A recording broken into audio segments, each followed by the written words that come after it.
क्या आपने कभी सोचा है कि भारत की कहानी आखिर शुरू कहाँ से होती है? क्या यह सिंधु घाटी सभ्यता से शुरू होती है? क्या यह वेदों से शुरू होती है? या फिर उससे भी लाखों साल पहले, जब इंसान ने पहली बार इस धरती पर कदम रखा था? अगर मैं आपसे कहूँ कि भारत का इतिहास केवल कुछ हजारों साल नहीं, बल्कि लाखों साल पुराना है, तो शायद आपको हैरानी होगी।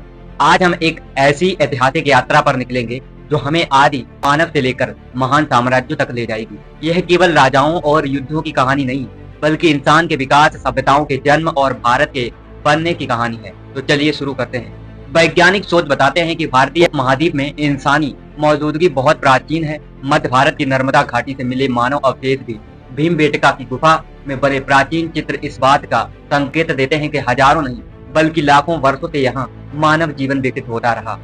उस समय न कोई शहर थे, न कोई खेती, न राज्य और न ही कोई लिखित भाषा। इंसान छोटे समूहों में रहता था, शिकार करता था, जंगलों से भोजन इकट्ठा करता था और पत्थरों से बने असाधारण औजारों का उपयोग करता था। यही मानव जीवन का सबसे शुरुआती दौर था। धीरे धीरे समय बदला। इंसान ने केवल जीवित रहना नहीं सीखा, बल्कि प्रकृति को समझना भी शुरू किया। उसने आग का उपयोग किया, बेहतर औजार बनाए और गुफाओं की दीवारों पर अपने अनुभव चित्रों के रूप में दर्ज किए। भीमबेटका जैसी जगहें आज भी उस प्राचीन जीवन की गवाही देती है। लेकिन इतिहास की सबसे बड़ी क्रांति तब आई जब इंसान ने खेती करना सीखा।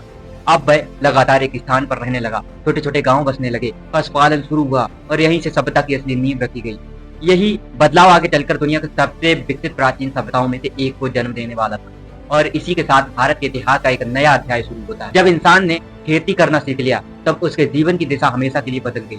अब लोग एक जगह बसने लगे, मिट्टी के घर बनने लगे और धीरे धीरे छोटे गांव बड़े नगरों में बदलने लगे। लगभग 5 साल पहले भारतीय उपमहाद्वीप में एक ऐसी सभ्यता विकसित हुई जिसने पूरी दुनिया को चौंका दिया। आज हम उसे सिंधु घाटी सभ्यता या फिर हड़प्पा सभ्यता के नाम से जानते हैं। यह केवल एक शहर नहीं था, बल्कि योजनाबद्ध नगरों का विशाल नेटवर्क था। चौड़ी सड़कें, पक्की नालियां, अनाज रखने के बड़े गोदाम और व्यवस्थित मकान बताते हैं कि उस समय यहाँ रहने वाले लोग इंजीनियरिंग और नगर निर्माण में काफी आगे थे। लेकिन समय के साथ यह महान सभ्यता धीरे धीरे समाप्त हो गई। इसके बाद भारतीय इतिहास में एक नया दौर शुरू हुआ जिसे वैदिक काल कहा जाता है। इसी समय वेदों की रचना हुई और समाज में कृषि, पशुपालन तथा नए सामाजिक ढांचे का विकास हुआ।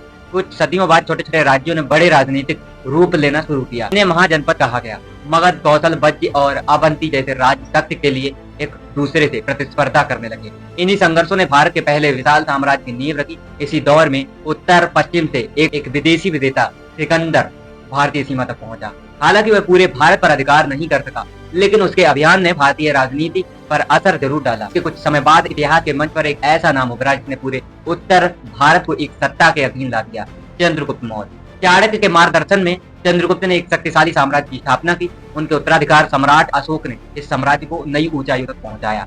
कलिंग युद्ध के बाद अशोक ने हिंसा का मार्ग छोड़कर शांति, नैतिकता और बौद्ध धर्म के संदेश को भारत ही नहीं, बल्कि एशिया के कई देशों तक पहुंचाया।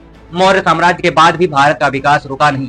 गुप्त काल आया, जिसे भारतीय इतिहास का स्वर्ण युग कहा जाता है। इसी समय विज्ञान, गणित, साहित्य और कला ने अभूतपूर्व प्रगति की। आर्यभट्ट जैसे विद्वान ने नई खोजें की और भारतीय ज्ञान की पहचान दुनिया तक पहुंची।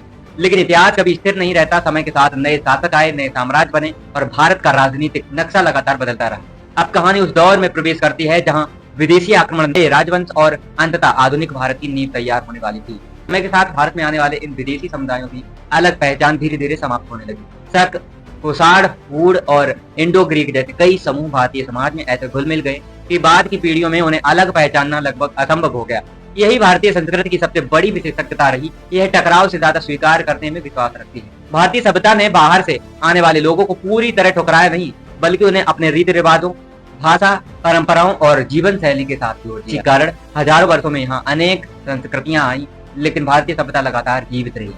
इतिहास में पारसी समुदाय इसका एक शानदार उदाहरण है। जब वे ईरान से भारत आए तो उन्होंने यहाँ शरण मांगी। प्रसिद्ध कथा के अनुसार स्थानीय राजा ने दूध से भरा हुआ पात्र भेजकर संकेत दिया कि राज्य में जगह नहीं है। जवाब में पारसी प्रतिनिधि ने उसी दूध में चीनी डाल दी और संदेश भेजा कि जैसे चीनी दूध में घुलकर उसे और मीठा बना देती है, वैसे ही हम भी समाज को बेहतर बनाएंगे। ये कहानी आज भी भारतीय संस्कृति के सहिष्णुता और समावेश की मिसाल मानी जाती है। इसी तरह कई विदेशी शासकों ने भारत में शासन किया, लेकिन समय के साथ वो भी भारतीय परंपराओं से प्रभावित हुए। उन्होंने यहाँ मंदिर बनवाए, भारतीय भाषाएं अपनाई, भारतीय प्रतीकों वाले सिक्के जारी किए और स्थानीय समाज का हिस्सा बन गए।